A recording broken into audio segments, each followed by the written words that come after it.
Hello, I am Mrs. Sipe. I'm a third grade teacher at Whitman Post, and I would like to read to you the next chapter of Cynthia Lord's book, Because of the Rabbit.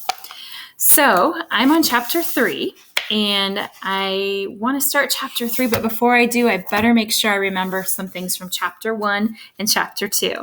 As I glance down and look at the book, I remember it's about a girl named Emma. She lives with her mom and her dad and her big brother.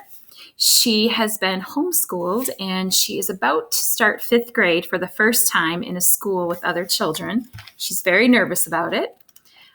In one of the chapters, I think it's the second one, she goes with her dad on a rescue. Her dad is a game warden and he helps to rescue and rehabilitate animals. So he and his daughter, Emma, are headed to this woman's house to release a rabbit who has gotten himself stuck between a fence or within a fence. And the dad and the daughter get there and they're able to get the rabbit freed. But dad realizes it's not a wild rabbit. It actually used to be someone's pet, so it should not be released into the wild. Well, he can't have the woman who called in, he can't give it to her because she has totally left him and stranded him with this rabbit. So he and his daughter Emma take it home to their house until he can get it to an animal shelter that opens up the next day. So I think that's about what happened. Let's go ahead and dive into chapter 3. So chapter 3 is called, If a Rabbit Refuses Food, It Can Quickly Become an Emergency. At home, Dad set up a cage in the living room. Mom picked some parsley from our garden to add to the carrots, pellets, and Timothy hay the store clerk had sold us. I got a plastic bin for the hay, and Owen found a water bowl. Welcome to the wildlife bed and breakfast, he told the bunny.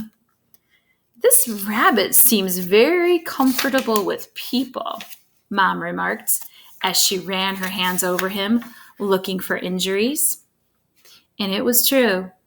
The rabbit hadn't squirmed when Dad checked to see if it was a boy or a girl. A boy. Or when I held him and Owen looked through his fur for ticks and fleas. He even stayed calm as Molly and Maggie gave him a quick sniff. Oh yeah, Molly and Maggie, I think, are their dogs.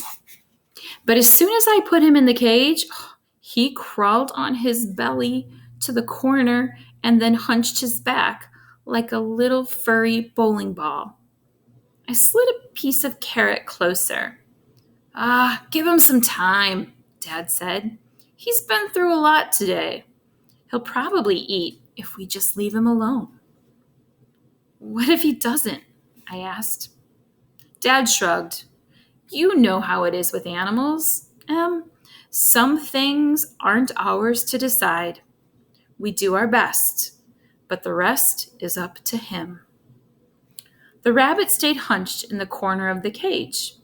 Only his little nose moved, opening and closing with each breath. Emma and I'll take him to the animal shelter in Rangeley after school, Dad told Mom. And then he looked at me. But if he hasn't eaten anything by morning, I want to take him as soon as the shelter opens, okay? Rabbits can go downhill fast if they don't eat. I nodded. I bet he'd be happier in my room.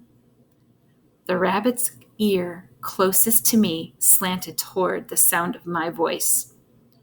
He's fine right where he is, Mom said firmly. You need a good night's sleep, Emma. Yeah, Owen said. You should get some sleep. I wrinkled my nose like he smelled bad. Owen never used to take Mom and Dad's side over mine. By bedtime, the rabbit still had not eaten anything. I pushed the carrot up to his front paws so he didn't even have to reach it. Didn't even have to stretch to reach it. He turned his head away. My heart felt heavy as I went upstairs. The worries about school were boosted up with extra worries about the rabbit. He'd trusted me, and now he was alone in a cage. Scared was pulling ahead of excited now. In my room, I emptied my backpack so I could see all of my new stuff and give excited some help. Everything was new. Planner, folders, notebooks, water bottle, cute erasers, penciled, colored and regular, pencil sharpener, markers, highlighters, Post-its, several colors, tissues, lip gloss, ponytail holder to pull my hair back for gym and recess, and pear-scented hand sanitizer. I had watched online videos of other kids getting ready for school and had bought everything they suggested. I really wished those kids were in my class because they all seemed so friendly. None of them lived in Maine, though. So I hoped what they suggested worked here, too. Oh, so she must live in Maine, which is close to Canada. And Canada is where her grandma and grandpa lived. I believe her grandma and grandpa passed away. I think they were called Pepe and Meme. A lot of people in Canada speak French, so those are the pronunciations for grandma and grandpa. I might have botched them up, but they're pretty close. All right, back to the book. It had been fun to go back to school shopping for the first time. I'd always had some new things to start each year, but I never spent so much time planning what I'd wear. While homeschooling, I'd just see what I felt like wearing that day. But now, it seemed important to look interesting, but not too different. For tomorrow, I'd picked out jeans, orange sneakers, and a blue t-shirt with a golden retriever on it. I figured if a kid said something about my shirt, I could start a conversation about Molly and Maggie instead of just saying thanks. I wished I could wear the leather boots I had bought, but though the mornings were almost cold enough for frost, afternoons were still hot. In homeschool, I could have just changed with the weather, but now I had to pick something to last the whole day. It was exciting to have so many new things, but when I changed into my pajamas and shut off the lights, scared was waiting for me. What if I didn't know something important? Or I did something embarrassing, like forget to zip my backpack and everything spilled out onto the bus. Or I accidentally squirted my new hand sanitizer all over my new jeans and reeked of pears for the rest of the day. Pretty soon, I was worrying about everything. Outside, a fox barked in the woods. It always sounds like an angry scream. Maybe Monsieur Renard had discovered that Monsieur Lapé had escaped him yet again.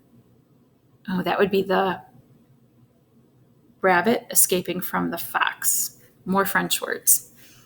I wished I knew if the rabbit had eaten. What if he was scared listening to the fox bark and thinking I'd abandoned him? That he just traded one way of being stuck for another? I couldn't bear the idea that I'd rescued him only to have him die alone and afraid in our living room. I grabbed my flashlight and I tiptoed down the dark stairs so I wouldn't wake Mom and Dad. The rabbit looked weary as my flashlight beam touched him in the corner of the cage. The carrot was right where I'd left it at his feet. The rabbit kicked a little as I slid my hand under him and pulled him out of the cage. But he calmed down as soon as I held him against my chest. He was small enough to hold with one arm. So I dropped the carrot, the parsley, droopy now, and my flashlight into the bathrobe pocket. I set the water bowl into his hay bin and carried everything upstairs. Maybe Dad was right, that some things aren't ours to decide, but other things are. After I closed my bedroom door behind me, I set the rabbit on the braided rug in front of my dresser. I wish I could just let him hop around my room all night, but rabbits are chewers. So I dumped the clothes out of my pink plastic laundry basket and I lined the bottom with a towel to make it comfy. Then I put the water bowl, food, and hay bin in the corners of the basket and I pushed it up beside my bed. We'd done that when Molly and Maggie were tiny puppies, so we could reach down and pat them if they whimpered in the night. It seemed like a perfect plan, but when I turned around, the rug was empty. 2 back feet and a puffed tail were disappearing under my dresser. Uh-oh. I dropped to my knees. The rabbit was way underneath. He gave a tiny sneeze. Sorry, I said. Did you find some dust bunnies to play with? He wiggled out and I tried to catch him. Rabbit Wrangler to the rescue. Oh, he was as fast as a cartoon character, though. He'd hop in one direction, and just as I reached for him, suddenly he'd twist his body almost in half and race the other way. It took 3 tries and a few scratches before I got my palm on his back. He flattened himself on the floor, and I wrapped my hands around his middle. Carrying him to the laundry basket, I kissed the top of his head. Oh, his ears were so warm. I wanted to cuddle him. But it was almost midnight now, and my alarm was set for 6. Time for bed. In the laundry basket, he sniffed the plastic sides and pushed his nose through the vents. Pushed his nose into the vents. He dug into a corner and bunched up the towel. Then he rose on his hind legs and put his front paws on the top edge of the basket. He wasn't heavy enough to tip it over, but one back foot went into his water dish and I couldn't help giggling. Then he gave a big hop right out of the basket. Oh no! 2 long hops and he was under my nightstand. He started to chew the cord of my lamp, or to my lamp. No! As I reached for him, he went under my bed. Then I had an idea. I took everything out of the laundry basket and I sat on the edge of my bed, holding the basket upside down on my knees.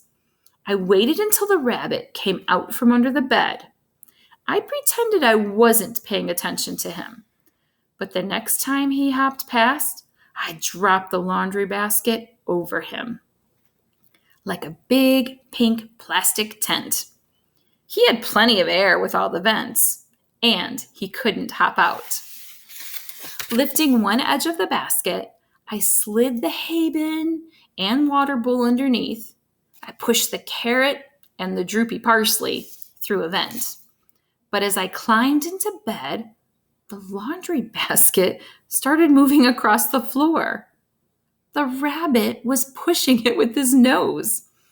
Oh, his water would probably get spilled, but I smiled anyway and turned off the light. I listened to the soft scrape of the laundry basket on the floor. Tomorrow, everything would change. A yellow bus would stop at the end of our driveway for me, and Dad and I'd take the rabbit to the shelter after school. But for this warm, dark moment, none of that had happened yet. I heard a clomping sound, like 2 wood blocks softly hitting each other. I clicked on my flashlight, and I saw some of the parsley wiggling from the rabbit's mouth. He was eating. Oh, I was so relieved that I laughed. I wondered if he'd still be under that laundry basket when I woke up. Maybe he'd figure a way out and I'd find him in my closet or under my bed or beneath my dresser, playing with the dust bunnies. Or if he really were Monsieur Lapé, he'd trick us all. He'd squeeze out from under the laundry basket and spring up and away through an open window with quite a story to tell the other animals. "Silly Monsieur Lapin," they'd say, "why are you always in trouble?" But he'd grin, knowing he was the one with a full belly of parsley and carrots. "Good night, Monsieur Lapin," I whispered, turning off my flashlight.